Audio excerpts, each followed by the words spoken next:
Namo Mirabutsu, Namo no Mirabutsu, Namo Mirabutsu. It is with great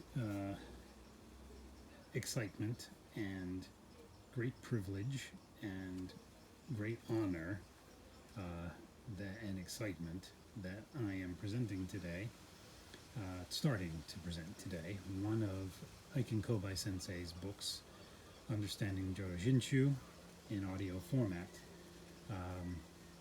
This is something that I have been wanting to do for years, literally, actually. This, I've just always thought it would be helpful that if there were more Jodo Shinshu teaching books related to Jodo Shinshu teaching in audio format, easily accessible on a platform like YouTube. For people who either that's the only way they can actually read the Dharma text, the teaching text, the teachings of our Dharma masters, the sutras. The only way they can do that is by listening to it. For people that's their only means, or for people who it's easier to listen to the Dharma by literally listening to it. To do that aspect of their deep listening by literally listening to it. And I'm among those people. I like to read them as well as listen to them. So for many years I thought about putting all kinds of books, with the permission of the authors and or publishers, related to Jodo Shinshu in audio format. And so now I'm beginning. And it's with it's, as I say, it's with great honor and privilege and pleasure to present Eiken Kobai Sensei's Understanding Jodo Shinshu with his enthusiastic permission. He was quite excited, quite happy that I was going to be, that I wanted to do this and had asked to do this. So I'm again very happy to do so. So let's begin. The first. So I'm going to read right from the beginning, which includes the first part of the book is a recommendation from Paul Roberts. So I'll start there. Recommendation by Paul Roberts. Again, I'll say the title again. Understanding Jodo Shinshu by Eiken Kobai Sensei. Recommendation by Paul Roberts. If you have a personal interest in the teachings of Shinran, known as Shin Buddhism or Jodo Shinshu, you need to know about Professor Eiken Kobai. Why? Because he is a Shin Buddhist scholar that I can recommend without reservation as a true teacher of Shinran's teaching. You might ask, is the input of a true teacher that important to the transmission of Shinjin, the state of true and trusting that leads to rebirth in Pure Land at the end of this life as a Buddha and the end of suffering at last? No, it's critical. That was the opinion of Renyo, known as Renyo the Restorer, because he restored Shinran's teaching to a Shin Buddhist community that had lost its way. Here's what Renyo said. Pertaining to the conditions existent toward the realization of rebirth, I, Renyo, shall establish the 5 conditional steps here. 1. The culmination of related past conditions and circumstances leading one to the Dharma. 2. A good teacher of the Dharma. 3. The light of Amida, Buddha. 4. Faith, Shinjin. 5. Amida's name. It appears to me that without the presence of all the conditions of these 5 steps, one will never obtain rebirth. Therefore, a good teacher of the Dharma is a bearer of the message. Place your reliance on Amida Buddha.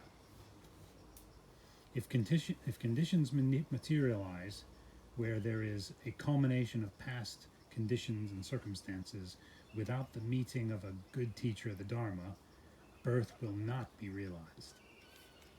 Why does Renyo insist that a good teacher is one of the 5 critical components? Because in Shin Buddhism, there is no practice except for listening deeply.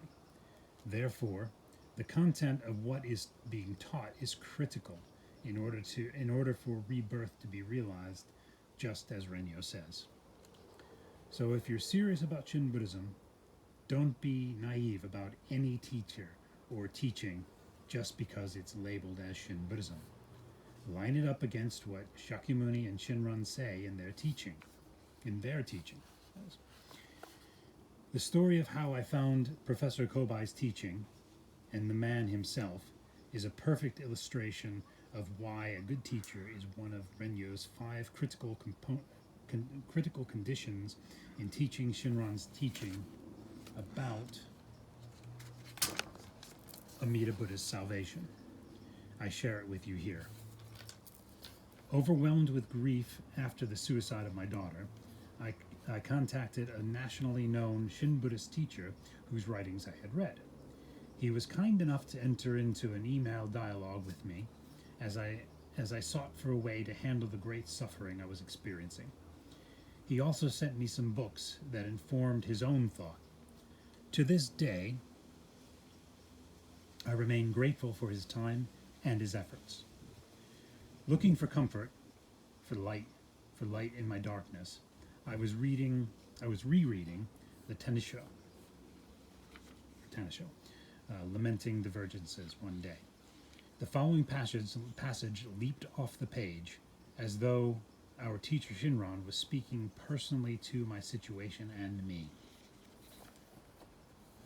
Quote, There is a difference in compassion between the path of sages and the path of Pure Land. The compassion in the path of sages is expressed through pity, sympathy, and care for all beings.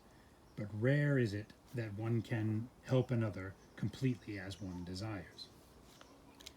The compassion in the path of Pure Land is to quickly attain Buddhahood, Sangha Nembutsu, and with the true heart of compassion and love, save all beings completely as we desire. In this life, no matter how much pity and sympathy we may feel for others, it is impossible to help another as we truly wish. Thus our compassion is inconsistent and limited. Only the saying of Nembutsu manifests the complete and never-ending compassion, which is true, real, and sincere. I, Shinran, have never even once uttered the Nembutsu for the sake of my mother and father. The reason is that all beings have been fathers and mothers, brothers and sisters, in the timeless process of birth and death. When I attained Buddhahood in the next birth, each and every one will be saved.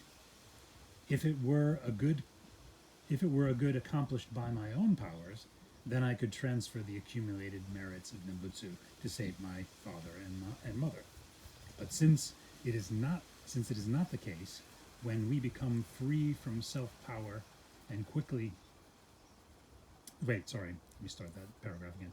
But since such is not the case, when we become free from self-power and quickly attain the enlightenment of the Pure Land, we will save those bound closest to us through transcendental powers, no matter how deeply they are immersed in karmic sufferings of the 6 realms and the 4 modes of birth.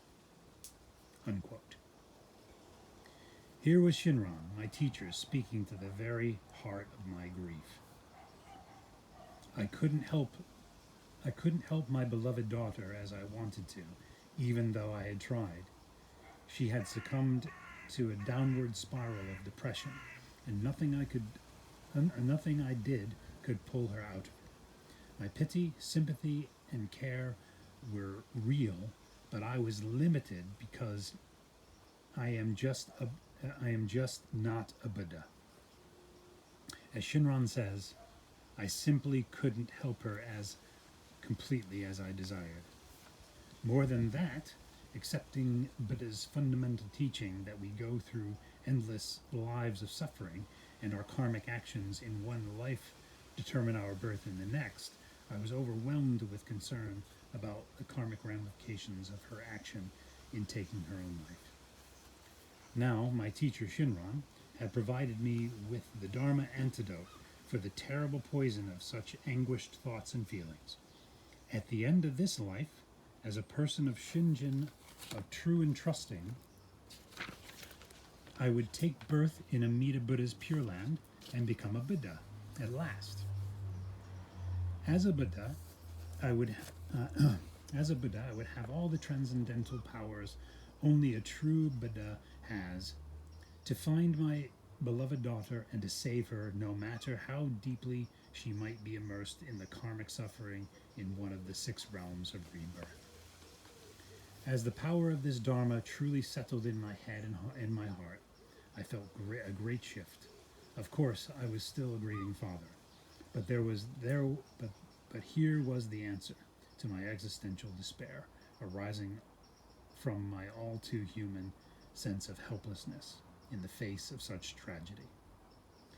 In my next letters to the teacher, I had been In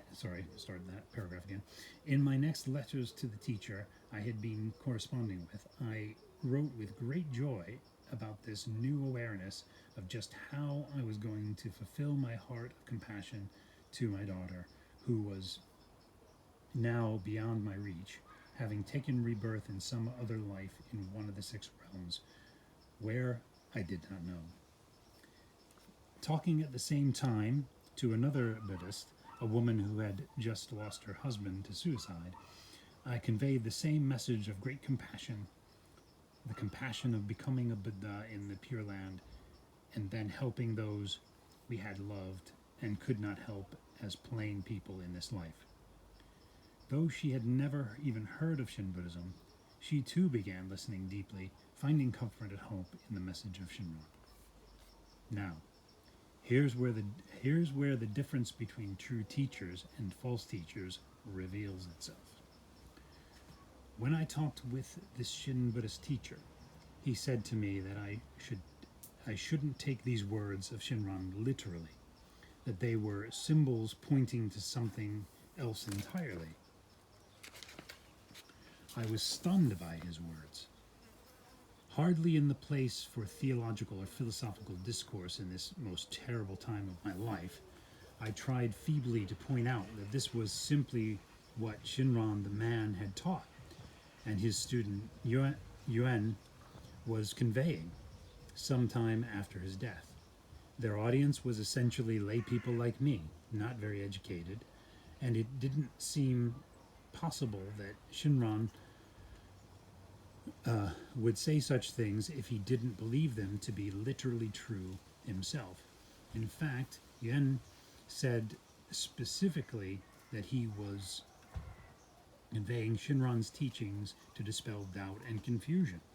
Quote, "As I humbly reflect on the past, when the late master was alive, and the present in my foolish mind, I cannot but lament the divergences from the true Shinjin that he conveyed by speaking to us directly, and I fear there are doubts and confusions in the way followers receive and transmit the teaching. For how is entrance into the single gate of easy practice possible unless we happily come to rely on a teacher whom conditions bring us to encounter? Let there be not the slightest distortion of the teaching of other power with words of an understanding based on personal views." Unquote. No, not unquote, sorry. Continuing with the quote. "Here, then, I set down in small part the words spoken by the late Shinran Shonin that remain deep in my mind, solely to disperse the doubts of fellow practitioners." Unquote. At that point, my conversation with this teacher broke down very quietly. As I said before, I am grateful for his time and attention and his sincere attempt to be helpful during my time of crisis. But I knew, because I had read Shinran's writings, more than once that he was not teaching Shinran's teaching accurately when he told me not to take Shinran's plain words as simply true in the plain way Shinran said them. When I had first come into contact with Shinran and Shin Buddhism, I had read many teachings on the internet in an attempt to understand what Shinran was talking about, in addition to reading his own writings and those of his followers like Yen, and Renyo. Now I went back with fresh eyes and the suffering that life had brought, and was sensitive because of my experience to the differences between what Shinran was teaching and what this Shin Buddhist teacher was teaching. Like Shinran's student Yuan, I couldn't help noting divergences from Shinran, and I couldn't help wondering why there weren't more experienced Shin Buddhists, particularly Shin Buddhist scholars, doing what Yuan did in lamenting the divergences in plain, honest language to help a Shin Buddhist beginner such as me. It was during this internet research that I found Eiken Kobai Sensei's website.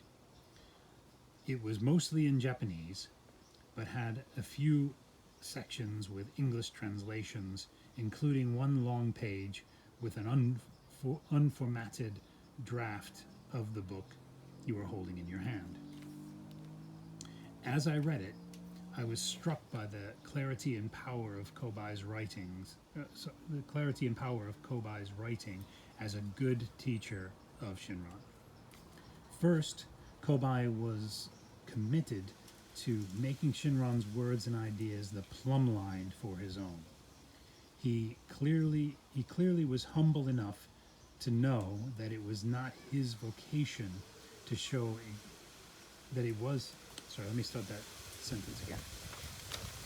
He clearly was humble enough to know that it was his vocation to show exactly what Shinran believed and taught.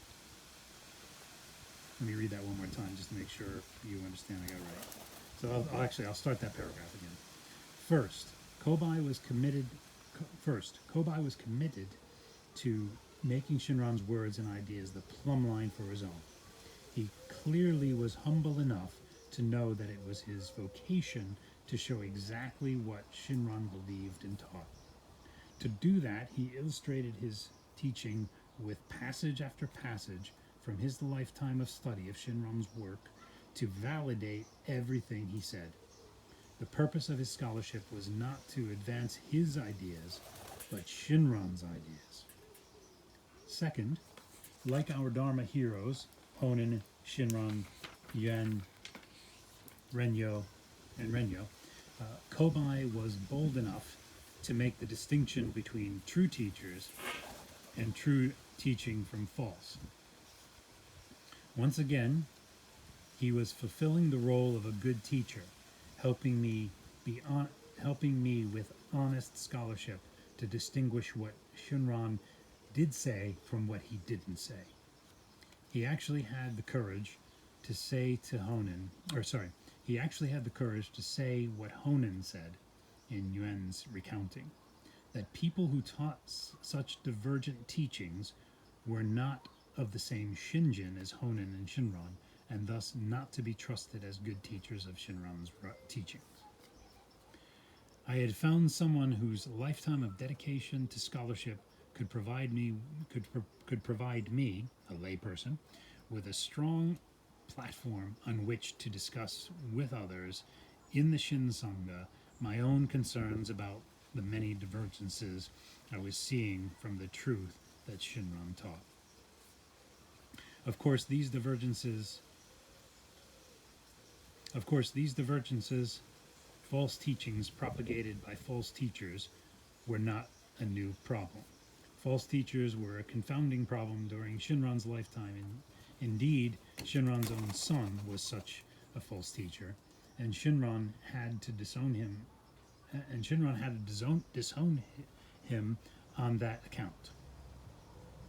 False teachings were a confounding problem after Shinran's death, prompting his student Yuan to write to Nissho. dipping his brush in his own tears, as he said, to make the distinction. False teachings were a confounding problem when Renyo began his great work of restoration, calling Shin Buddhists to return to Shinran's teachings in his own preaching and writing. And false teachings, divergences from Shinran's teachings, are still a confounding problem today. Why are true teachers, whether Shinran, Yuan, Kobai, or Renyo or Kobai, so concerned about true teaching and distinguishing them from false teaching? Because false teachings confound the great purpose and great compassion of Shakyamuni Buddha and Amida Buddha both. Why? Because there is no practice in Shin Buddhism other than listening deeply to the true teaching and reflecting on its meaning in our lives. Unlike other types of Buddhism, there's nothing else we need to do. Indeed, one of Shinran's most basic ideas is that there is nothing else we can do to deal with our suffering in a full and final way, because of the age of Dharma decline in which we live. All we can do is open ourselves up to listen honestly, openly, willingly. Amida Buddha must do everything else. He may take on the burden of our transmission to Buddhahood entirely. We simply get there to the far shore of full awakening from where we are right now. Sorry, let me read that last sentence again, I apologize. We simply can't get there to the far shore of full awakening from where we are right now in any other way. Let me just read that whole paragraph again, just because I think I just want to make sure the meaning is conveyed properly. I'll just go back to the full paragraph. All we can do is open ourselves up to listen honestly, openly, willingly. Amida Buddha must do everything else. He may take on the burden of our transmission to Buddhahood entirely. We simply can't get there to the far shore of awakening from where we are right now in any other way. That's why a good teacher, a true teacher, invites us to listen with true intention deeply with both sides of our brain. By listening with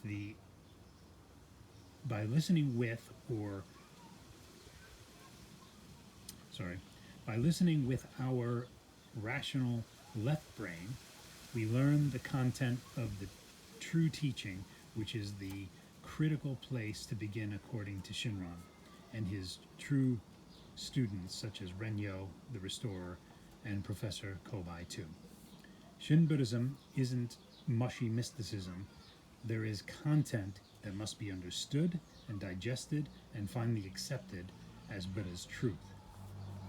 By listening with our emotional right brain, we experience our hearts opening to the primal felt sense of our own need and the calling of Amida Buddha to entrust ourselves to him entirely.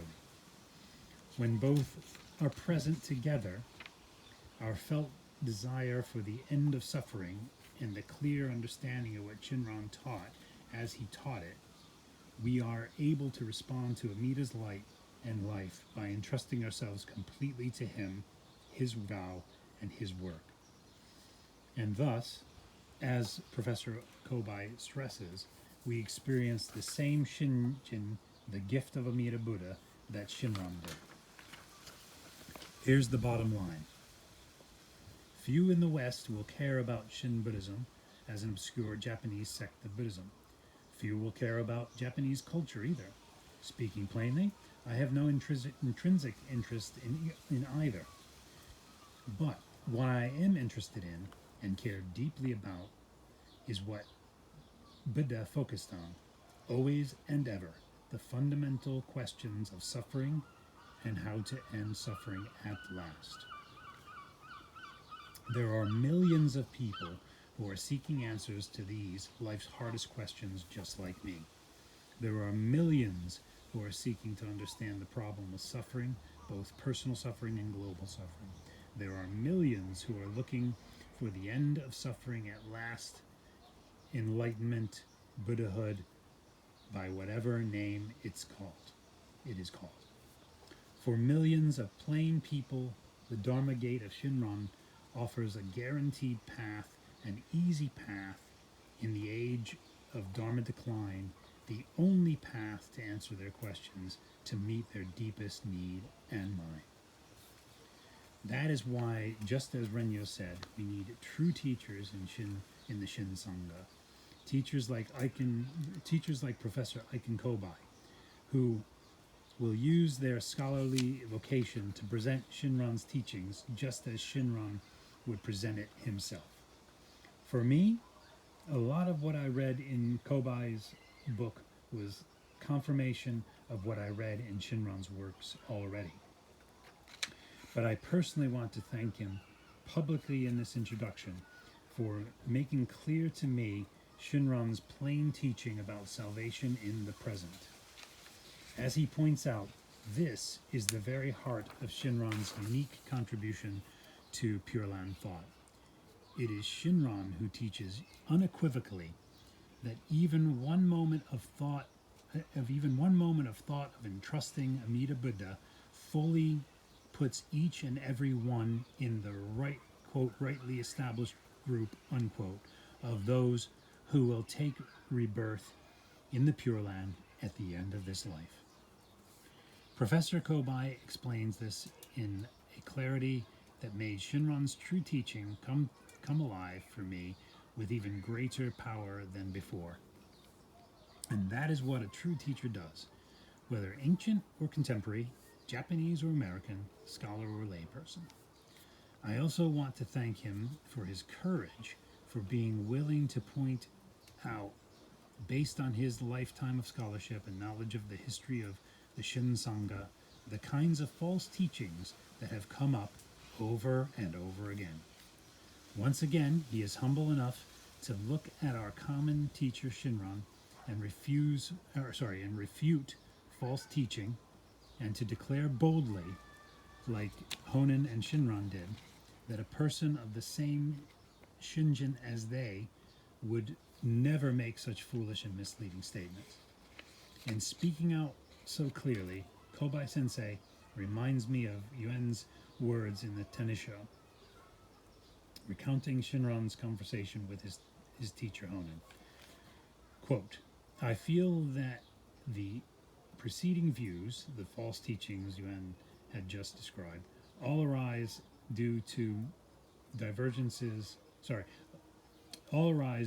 differences in the understanding of Shinjin, true and trusted. According to our late master, it was the same at the time of his teacher Honen. Among his disciples, there were only a few people who truly entrusted themselves to Amida. I think I need to end the quote. Bear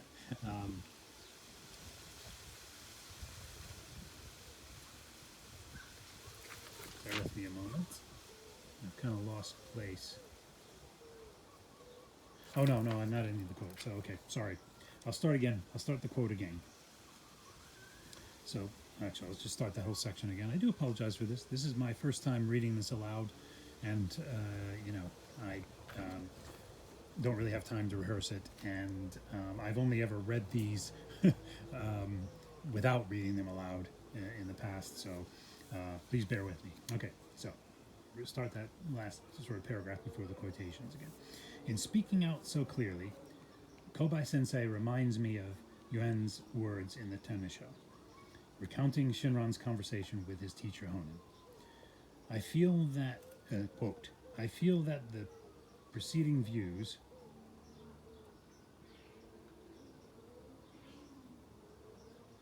the false teaching Yuan had just described all arise due to differences in their understanding of Shinjin, true and trusting.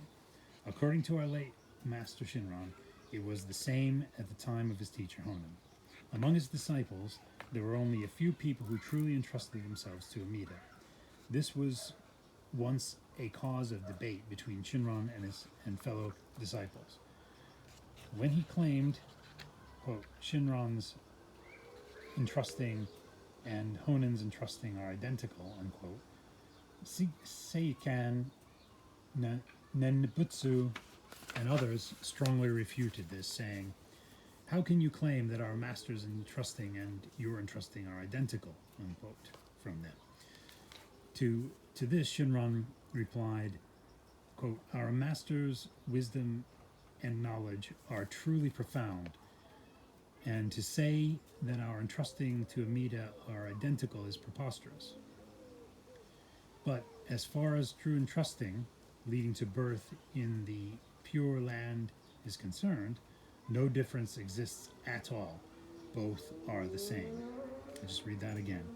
To Shinran, to this Shinran replied, our master's wisdom and knowledge are truly profound, and to say that our entrusting to Amida are identical is preposterous. But as far as our true entrusting, leading to birth in the Pure Land, is concerned, no difference exists at all. Both are the same. They still continued to press Shinran, challenging him by saying, how can that be possible? They finally decided to settle the argument once and for all by going to Honin, relating the details. When Honin listened to their respective views, he said, the true entrusting of Honin is a gift granted by the Tathagata, and the true entrusting of Shinran is also a gift from the Tathagata. Thus, they are the same. People whose entrusting is different will probably not go to the same Pure Land as I. Such was the case in earlier times, and today it seems that among the followers of single-hearted Nembutsu, there are some who do not share the same entrusting as that of Shinran. Although it may sound repetitious, I want to put all this down in writing. Unquote. Such was the cause in earlier times, Yuan says, remembering the days when his teacher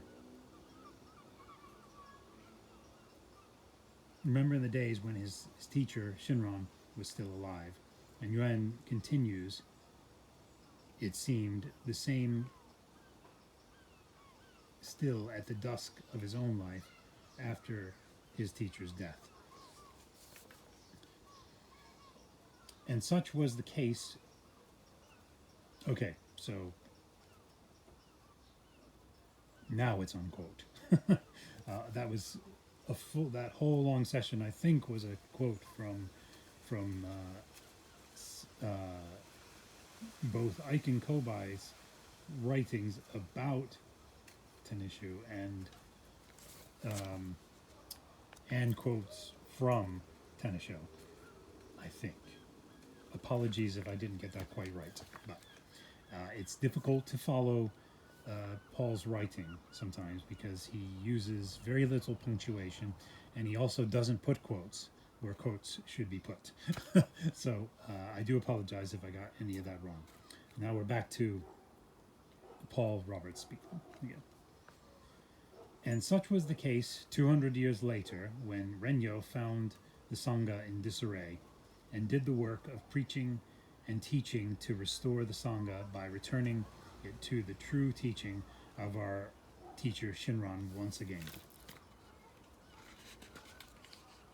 And such is the case today. That is why I consider Professor Eiken Kobai's voice so important for us all to hear and recommend his work without reservation. He models by his example how we all need to teach and what we all need to learn in order to restore the Shin Sangha, so that as a Dharma community we are prepared for our countless hungry listeners the true teaching. So that as a Dharma community we are prepared to offer countless hungry listeners the true teaching practice and realization of the Pure Land Way. Namo Amida Butsu. And that ends the recommendation by Paul Roberts. I think I'll end it there.